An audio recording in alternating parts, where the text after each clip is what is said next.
మొత్తం ఎంటైర్ తయారు చేసి బ్లెండ్ చేసి గోడౌన్లో దీన్ని అంతా కూడా స్టోర్ చేశారు. స్టోర్ చేసి దీన్ని ప్రిపేర్ చేసుకున్న తర్వాత దీన్ని మళ్ళీ సర్క్యులేషన్ లోకి తీసుకొస్తారు. ఈ లోపు మనకి ఎన్ని క్యాంప్స్ ఉన్నాయి, ఎన్ని ఎంటీ ఇంకా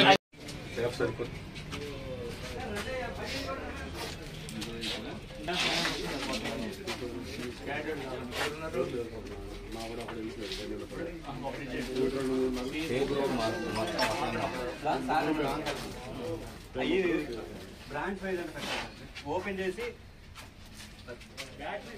బ్యాటరీ ఇక్కడే ఉన్నాయా? ఏమండి ఒకసారి అటే రాదా? ఇక్కడ 3 బ్రాండ్స్, మూడు ప్లేసుల్లో పెట్టారు.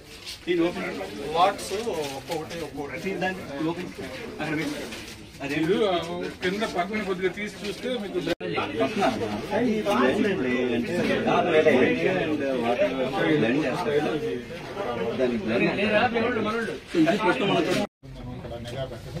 ఇక్కడ కూడా మనకి మాకు తెలిసిన సమాచారం వరకు ఎక్కడ కూడా దీన్ని బయట సేల్ చేసిన ఇది చేశారు. వర్క్ అయితే చేశారు. ఈ లోపల వాళ్ళు కేసెస్ వైలెంట్ అయిపోయారు. ఇంతవరకు సేల్ చేసిన ఇది మనకి దొరకలేదు. 15 రోజులకి తతంగా నడుస్తున్నప్పుడు కొన్ని బెల్ట్ షాపులు కావచ్చు, కొన్ని షాపులు తరలించుండొచ్చు కదా ఆల్రెడీ. ప్రాథమిక సమాచారం మేరకు అయితే ఇంతవరకు ఇంకా కెమెరా పర్సన్ సురేంద్రతో వసంత టీవీ ఇబ్రహీంపట్నం ఇక్కడ ఏదైతే ఈ నియోజకవర్గానికి సంబంధించి కావచ్చు, లేదా ఉమ్మడి కృష్ణా జిల్లా కావచ్చు, అమరావతిలో కావచ్చు. సో ఈ తప్పనిగా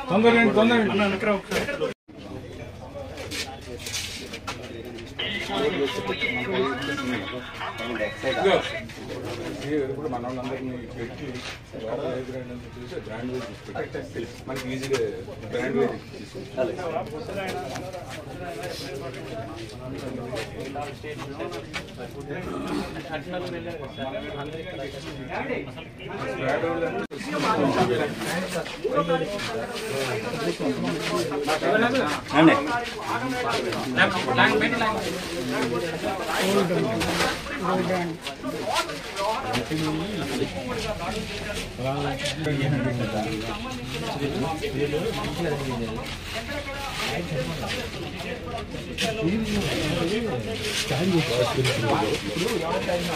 ఇది 150 రూపీస్.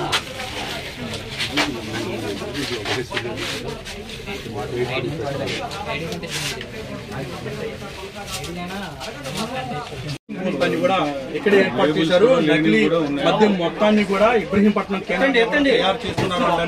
ఇది ఒక ప్రత్యక్ష ఉదాహరణ. మాల్ట్ తో పాటుగా క్యారమెల్, స్పిరిట్ బాటిల్స్ మొత్తాన్ని కూడా ఇక్కడ తీసుకొచ్చారు. ఒక చిన్న కుటీర పరిశ్రమ లాగా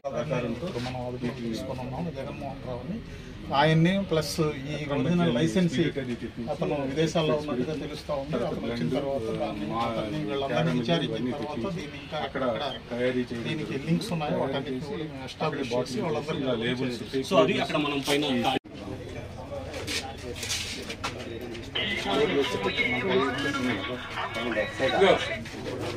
ఇప్పుడు మన వాళ్ళందరినీ పెట్టి చూసి బ్రాండ్ వైజ్ మనకి ఈజీగా బ్రాండ్ వైజ్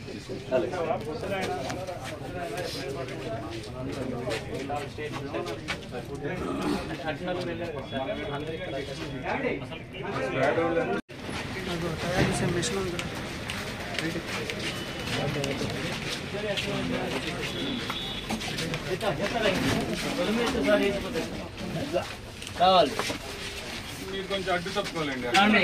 ఫోటో తీసుకెళ్ళిపోతే జీప్ లో కూడా తీసుకోవచ్చు. తీసుకుని వెళ్ళిపోండి. డీటెయిల్ చెప్తాం మీకు. తప్పండి డెబ్బై మాఫ్ అని పెట్టి ఓకేనా ఇతను కూడా అయితే